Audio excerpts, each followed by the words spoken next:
This is Sandi Rosner, and I'm here today to show you how to make the fringe at the edge of the Anniversary Shawl. The Anniversary Shawl was designed by me in celebration of the first anniversary of the launch of Hand-Dyed Diva yarns.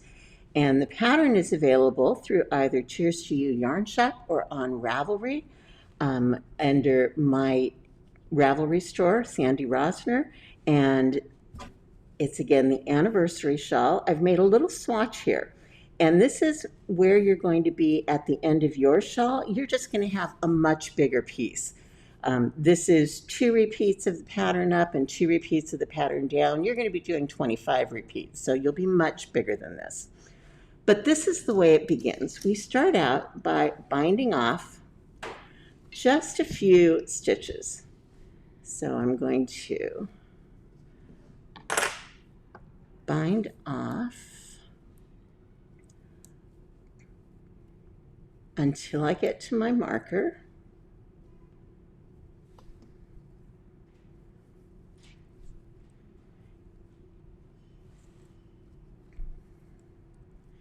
And now I am to my marker. I'm going to drop the marker, set it aside, and bind off 1 more stitch. And I'm going to fasten that off by pulling that yarn all the way out and through.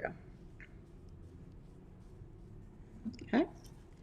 Now I am going to take these last 5 stitches and simply pull the needle out. Here's where we begin making our fringe. Now this can be a little scary if you've never seen this done before, so that's why we're doing this video, to show you how it works. You have been knitting these 5 stitches in garter stitch all the way from the beginning of your shawl. And what that garter stitch is doing is essentially measuring out the yarn that will be used for your fringe and holding it in place. Right before that garter stitch, you have a twisted stitch, and that stitch has been knit through the back loop on every row. What that does is it keeps the stitches past the garter stitch from getting loose when we unravel. So I find that this is very easy to do if I use a double-pointed needle. What I'm going to do is just find the loops along the edge and unravel 1 row at a time. And so you see how it's not going to unravel past that twisted stitch because that's where it was bound off. So we're going to keep going 1 at a time, unraveling each row. That's this one and this one. And you'll see that what it's doing is it's creating a bunch of kinky loops. Don't worry about the fact that they're kinky. You're going to be straightening those out when you do the blocking. All the way down the side of your shawl, you're going to keep unraveling and unraveling 1 row at a time all the way down.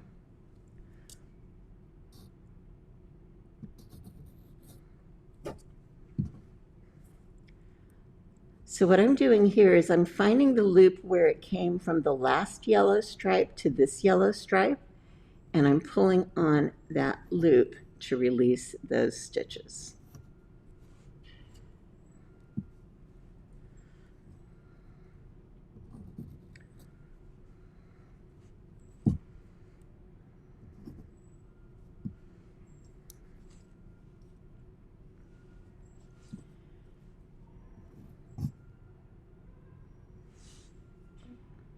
Where's the yellow loop? There she is.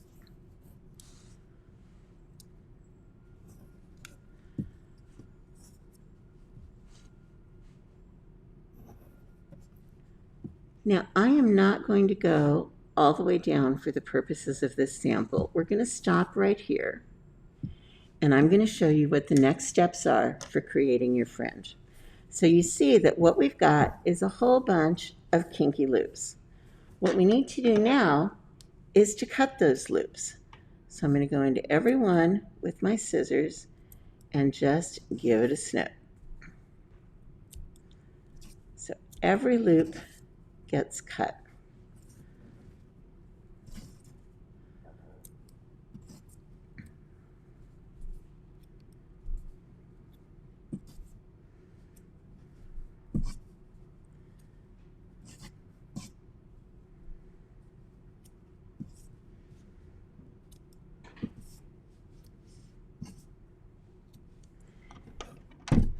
what we've got now is we've got this little kinky strand of yarn, one strand running out of the end of each row at the edge of our shawl.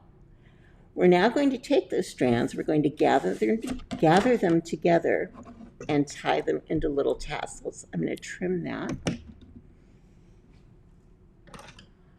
And you're going to work with 6 strands at a time.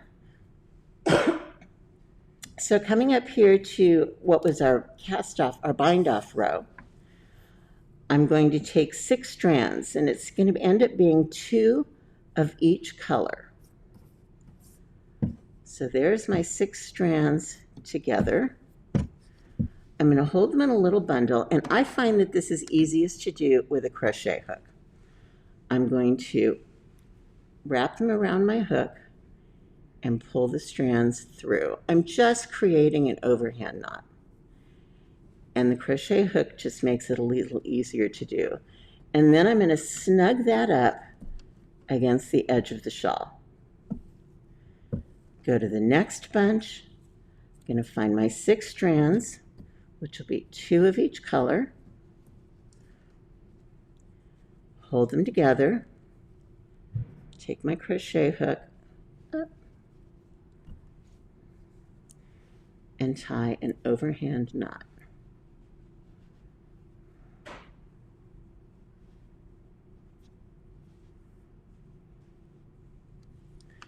And snug it up against the edge of the shawl.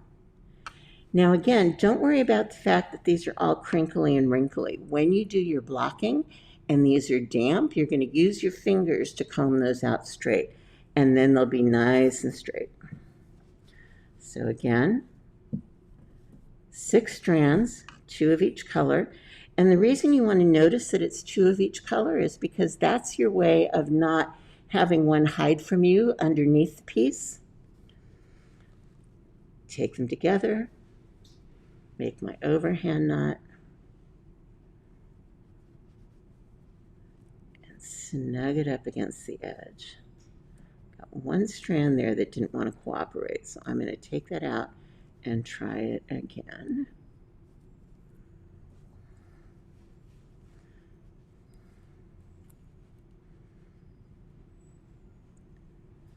Here's my knot. And snug it up against the edge. And you're going to continue doing that all the way down until you get to your bind off row. And that's how this little tassel fringe is formed at the edge of your shawl. I find that this is a much easier way to go than measuring out a bunch of loose strands after the fact and tying them each on individually. I like that you're kind of building it as you make the shawl, and then it's just a matter of doing the finishing at the end. This will take some time. You've got a lot of rows. Make sure you've got an afternoon. Pour yourself a cup of tea, a glass of wine, and have fun tying your knots and unraveling your fringe. I hope you enjoyed making your anniversary shawl, and we look forward to seeing what you've made. Thank you.